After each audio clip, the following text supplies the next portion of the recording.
გორში მსოფლიოს და ევროპის ჩემპიონის იოსებ დურგლიშვილის ხსოვნის მემორიალური ტურნირი გაიმართა მკლავჭეცში. შეჯებრი შოთა ჩოჩაშვილის სახელობის გორის კომპლექსური სპორტული სკოლის დარბაზში ჩატარდა. სპორტულ აქტივობაში საქართველოს რეგიონებში მცხოვრებმა სპორტსმენებმა იასპარეზეს. მკლავჭიდელები პირველობისთვის ერთმანეთს 5 წონით კატეგორიაში დაუპირისპირდნენ. იოსებ დურგლიშვილის ხსოვნის მემორიალური ტურნირი გორის მუნიციპალიტეტის სპორტის განვითარებისა და ხელშეწყობის სააგენტოს ორგანიზებით გაიმართა.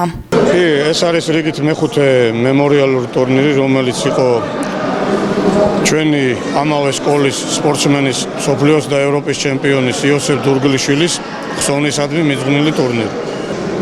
ვატარებთ შეჯიბრს იმიტომ, რომ განვითარდეს ეს ჩვენი კლავჭიდი, მოგეხსენებათ არაოლიმპიური სპორტია და გვინდა რომ ცოტა წინ წავიდეთ და მოზარდების გავამხიარულოთ, რავით. ყველა ვიბრძვით ჯანსაღი ცხოვრებისთვის. დღევანდელი შეჯიბრი ეწოდება იოსებ დურგლიშვილის ხსოვნას, რომელიც იყო მსოფლიოსა და ევროპის ჩემპიონი. ჩამოსულები არიან საქართველოს გარშემო ყველა კუთხიდან, იმყოფებიან ევროპისა და მსოფლიოს ჩემპიონებიც. ყოველწლიური სახე მიიღო უკვე ამ შეჯიბრმა. ტარდება სხვადასხვა წონით კატეგორიები. კარგი იქნება თუ მომავალ წლებში იქნება ამ შეჯიბრის მოქმედება და ჩატარება და ყოველთვის მივიღოთ მონაწილეობას.